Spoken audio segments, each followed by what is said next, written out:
Hey, what's up, you guys? It's IAmTheLionRider back for another exciting episode of our Let's Build of the Roger Williams Park Zoo. Off camera, I made a few minor changes to the African crown crane backdrop. I just added some trees and stuff to the foliage. I also added their keeper building, just because I forgot to add it last time. But it's a pretty simple building. It's literally just a square with some bamboo. So basically, this episode we're going to start on the Red River Hog exhibit, which is going to go over here. I also, just to save time and, not bore you guys, I went ahead and fixed some of the path up ahead. That was going to be a pain. And I also did all the fencing, just placing that down just to speed things up a little bit. So like I said, Red River Hogs are going to go over here, and I also placed down just a memento for the Maasai Market gift shop. And past that, I think I also kind of want to do the middle half, or middle third of the African elephant exhibit. So without further ado, I guess let's get started. Thank you, Past Nick, for starting off that video. So basically, it might be going by a little bit quick, but the first thing I'm doing in the actual Red River Hog exhibit is the actual keeper hut slash building that they have. I also have Google Street View up just so that you guys can actually see what I'm doing. I feel like it can kind of be distracting if you don't actually see what I'm doing for my reference images. Because I basically have on my phone all the reference images from my phone, and then obviously I'm using a mixture of Google Street View and Google Earth. So I had to clear out a little bit of the foliage that I worked on last time from that little fountain area. And now I'm just kind of terraforming the land to make this, I guess, keeper gate that's in the back. Now, this is the first episode that I think the scale of the actual original map that I made is starting to kind of come back to bite me, because the keeper hut and some of the proportions in Planet Zoo just aren't lining up one-to-one to how I would like them to. So this keeper hut in real life is a little bit smaller than the one in Planet Zoo that I had to make, because I eventually sink it into the ground later on. You can see me. Yep, there it is. I'm making it a little shorter to make it a little more accurate, but later down the line I actually have to go and raise that again, just because the actual height wasn't going to allow me to have the Red River Hogs actually be dropped off in this area. So I'm just going in and using some of the terracotta trim and stuff to basically add some detail to the building. Now, the Red River Hog exhibit, which was formerly the African Crown Crane exhibit, it's across from the elephants, is actually a really cool area, I would say, for kids, because there's a bunch of like these kind of fake savanna cement rocks and stuff that you can like run between, and they're like little caves and stuff that you can crawl in and out of. And as a little kid, it's really fun. As an adult, it's a little weird just because, you know, they're meant for kids. But just for reference images, guess who tried to take their, 6-foot tall self and tried to squeeze into these areas? So you can see me using some of the savanna rocks to basically block out this, I guess the thinnest area where it was really snug. And I'm just going and making like these clumps of rocks to basically place where I need to act as reference for the rest of the enclosure. So I actually think this area turned out pretty well, all things considered. It's pretty accurate to how it actually looks in real life. Now, this is where I have to do some a little bit more of terraforming. So the Red River Hog exhibit, I guess, is about maybe a foot or two off the ground from where you can actually view them from. So there's actually a little lip that I'm making right now that's covered in like rocks and stuff. And basically that makes it so that you're kind of looking at them at their ground level. Like I said, it's only about a foot or two off the ground, but it's enough that like I needed to raise it just to have it make sense. So I'm adding in the fences and stuff, and for the most part the glass fence and stuff wasn't an issue. And on paper, this exhibit was not difficult, but also I would find to be the most challenging, annoying exhibit I think I've built yet. Because the scale is so small that Planet Zoo has trouble actually placing down things like gates and fences and basic animal needs like food and shelter and that sort of thing. So that was actually kind of a challenge, accommodating that. Similarly, this is a big, I guess, path area where the entire thing is like a big pavilion. So I have to kind of fake ground here, or any dirt clumps and stuff, using that mulch thing that I used way back in episode 1. And I'm just covering it in assorted plants that kind of fit. So I'm using a mixture of some bushes and elephant grass and that bramble and that sort of thing. Those little flowers I put on top of the elephant grass to make it look like flowers on top, I actually thought was actually kind of cool, just because it actually made it accurate to how those flowers actually look, because they're growing out of a big bush. So here is where the fun begins. So as you can see, this is the area that I want the staff to drop the Red River Hogs off of and take care of them from. Now, this is where I had to raise the entire building to match the door size. So that was the first issue. And for the most part, I think I came up with the fine solution. I just had to raise the building, sacrifice a little bit of the realism. It's kind of a tall building now, but all in all, it's pretty fine. But what we see in a few minutes is the real pain. So this is 15 times the speed of how I actually did it. So as you can see, I'm just basically adding the staff building and stuff, and now I'm going in and not really worried about, much about dropping off the Red River Hogs right now. I'm just going and adding the decorations. So I'm using my phone to look at the reference images that I have for the actual exhibit. There's nothing crazy. It's just a couple of rocks and twigs and stuff. They're pigs. So at the end of the day, they just need some dirt and they're gonna forage. The scratching post that I just had was intended to go into the exhibit, but I couldn't get it because the actual scratching posts they have in Planet Zoo are A, too big, and B, the ones at the zoo are actually like tilted on their side and fuzzy, so I would eventually change the feeders to be orange instead. So this hole that I'm creating right now is very important to the actual exhibit, because it's where, on paper, the Red River Hogs are actually brought out. So normally that hole is where the door is, but I had to make some adjustments to the entire building just to have this door fit. So just to have them drop off and stuff, you can see me messing with this door back and forth, and it's really annoying because obviously the actual exhibit is just, I had to sacrifice some minor things just to accommodate Planet Zoo. And I could have easily done something like fake the entrance and just had like a null barrier somewhere and just had the Red River Hogs just dropped off somewhere else. But I wanted this to be as functional as possible. So basically I just sucked it up, modified whatever I could, and then went back to decorating. So this is where the exhibit size kind of gets in the way of like what I could do for decoration. For the most part, I can just add a few of the branches and rocks and stuff, but I couldn't get any of the super sophisticated tunnels and stuff that they normally dig. But for the most part, that's pretty much it for the actual Red River Hog exhibit. So now what I'm starting is the left-hand side of the Tusker House restaurant, which is the main restaurant in the zoo. It's across from the African elephant exhibit that's themed to elephants, basically. And so I'm starting that and adding a lot of the detail. Now, fortunately for me, the Pepsi machines that I used in episode 2 or 3 are able to be reused. So the Pepsi machines are used throughout this area, and so I was able to use them again.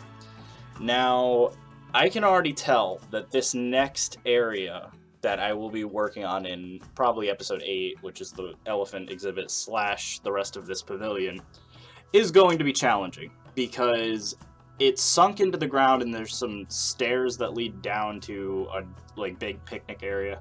And the way that Planet Zoo's path system works and height and that sort of thing, I know this is going to be a challenge, so bear with me. I'm sure the next episode is going to be a little bit rough. but hopefully we can get it to work out. So basically right now I'm adding some poles that are just I'm using the basic art pieces. It's just some cylinders that I decorated and just copy that around. Now the gizmo is kind of annoying, so you can see me kind of fidgeting with that. I'm trying to spin the thing to like orient the gizmo so that I can like just copy and paste them. But I eventually just gave up and just had to eyeball it the best I could. There's those Pepsi machines that I'm really proud of, because man, were they a pain to make the first time. So that's pretty much it. I mean, I didn't go too advanced with this building yet, because in the next episode it's going to be a main focus. So I just threw the bathroom in, touched that up, fixed the path, messed with it up quite a bit. A thing that I've also been doing, and I don't know why I didn't learn this earlier.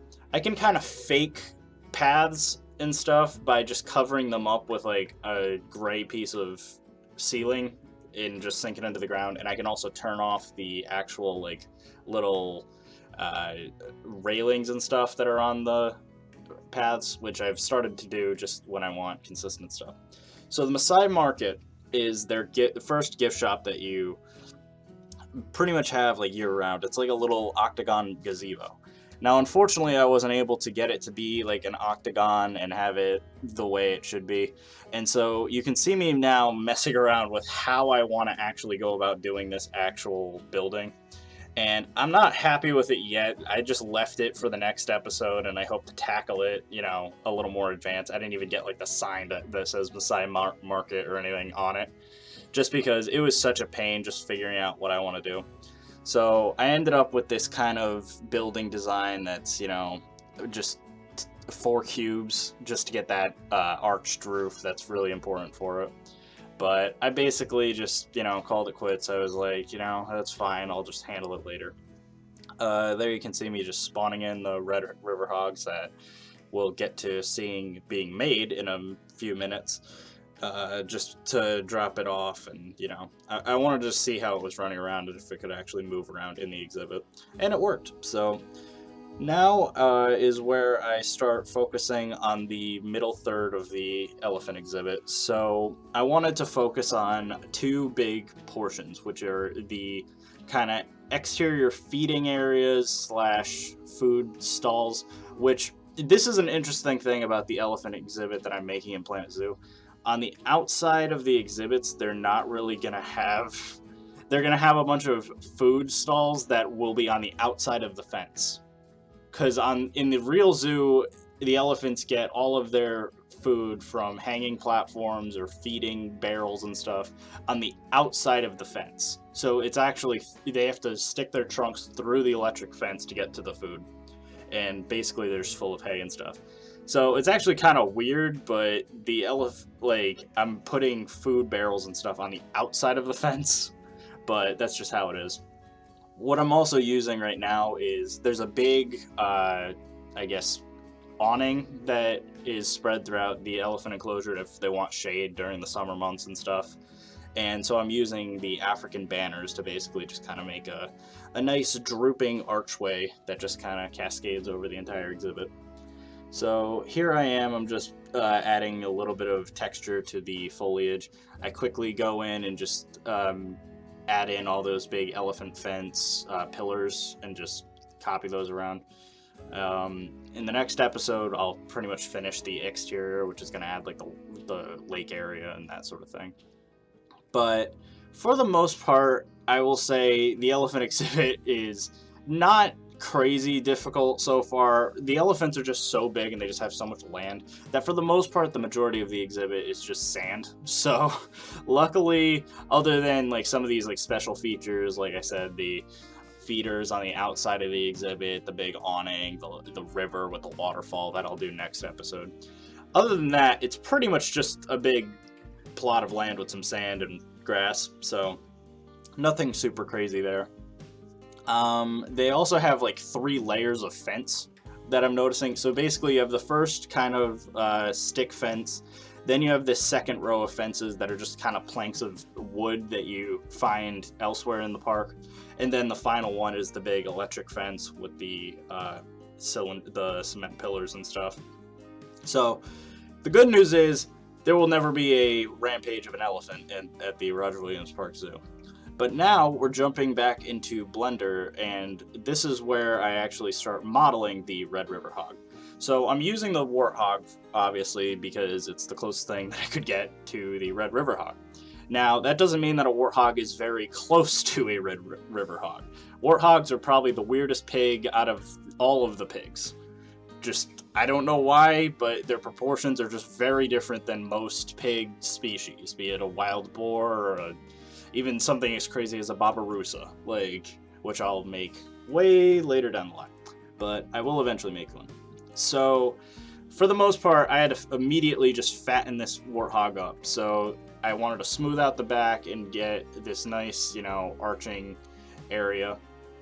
But for the most part, it wasn't anything crazy. I was just literally just making it fat. The other big aspect of a Red River Hog is they have really long pointed ears. So I wanted to just kind of drag out these ears and get them close to the shape as I could. It's not ideal because obviously they have these kind of dreads that cascade down.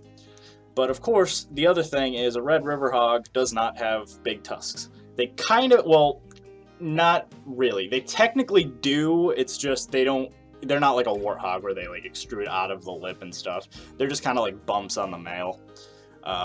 So basically, what I was working on is just kind of a generic Red River Hog, so I didn't want to go for a male and a female, just because later down the line I want to make sure that I can use the warthog in another instance if I need to. Probably for the Barbarossa, to be honest. So another thing is warthogs have their eyes sunk really high up on their head and on either side, which is kind of weird actually, because most pigs have them closer, further down on their snout, and so that was another thing that I had to kind of adjust, is where the eye placement was. So you can see me right now kind of getting rid of some of the eyelashes and that sort of thing. But for the most part, I think that is the majority of what I did. Here you can see me just making it fat again. I'm literally just dragging it out and just making it a little bit fatter. I add a little bit of the detail under the eyes and stuff to make sure that the eyes aren't super sunken out and stuff. But for the most part, that is the Red River Hog. It's nothing crazy. I just basically made a domestic pig with big ears. So that's pretty much it. So now we get into texturing. Now, I must warn you, this next part will be very terrifying. So, as you can see, the texture on the Red River Hog is quite frightening, especially those eyes, which are just... God, they are just terrible. They are just terrible looking. And you're probably looking at this and being like, what the heck are you doing? That's not how you should texture. You're just literally just painting everything orange. What I'm basically doing right now is just using these flat colors as kind of a base for how I want to actually go about texturing it later down the line. So I'm literally just drawing out the markings and stuff very, very loosely. Now, a thing that I've learned is Red River Hogs are very inconsistent with their markings. I thought it would be pretty simple. I'd just be able to be oh yeah, you just copy, this pattern. But no, they actually have this kind of an intricate and very varied level of detail in their actual patterns. They all have a single stripe down their back, and that's fine, but the actual face is kind of really confusing and messed up. And I wish I could still get it better. I tried my hardest to match it. It's just such an intricate, weird patterning. So basically, it's almost like a skull. If you can imagine a black pig face, but then draw a bone texture around the eyes and the top of the mouth and stuff, that's kind of what you get. So the bright neon blue, like I said, is just to mark out when I go back into Photoshop later the actual areas that need to be darkened up. But as you can see vaguely, I am getting the Red River Hog shape down. Now, off camera, after I do this Photoshop thing, I do go back and I clean it up in Substance Painter, which I think I'll show off in another tutorial when it's more, I guess, appropriate. But right now, I think all I wanted to do is show off just a basic process of how I would texture something like the Red River Hog. So as you saw, I basically had my reference sheet that just had like the bright orange and blue and that sort of thing. And so what I'm doing is I'm taking the base warthog texture and I'm just kind of making the basic skin tone. So the reddish skin, the black skin, and the white skin. And I'm using different layer masks and stuff to basically just trace over the best I can the reference I made. And for the most part, it actually works out quite well. So as you can see, I'm using an opacity layer and just kind of showing off like where I need the dark areas. So I'm just tracing that vaguely, and then if I had it again, there we go. Now it's detailed basically and doesn't look super weird or anything. And so I'm just going over. I'm just making everything that needs to be black. I kind of cheated with the white layer. I just literally used the albino warthog texture because why try to create something that looks like it's supposed to be white when it's already made? So I can just literally use that and just trace over it the best I can. And then eventually you can kind of see me just, there we go. I'm just making the facial markings. Now, like I said, I eventually go in substance and like clean up some of the markings and stuff. I wasn't super happy with this first pass I did, so I would later go back and touch things up a little bit.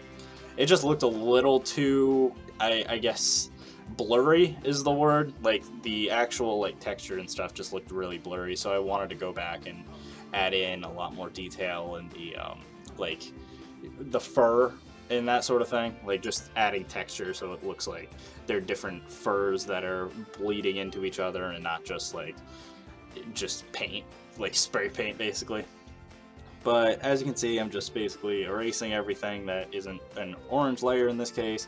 Now I'm erasing everything that's not a black layer, and now I'm left with just what is essentially the almost final texture for the actual piece.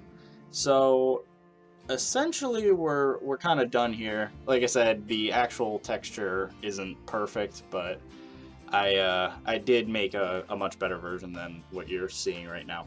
But here we go. You should be able to see the final Red River Hog right now. So thanks for watching, guys. I'm hoping you guys are liking the video.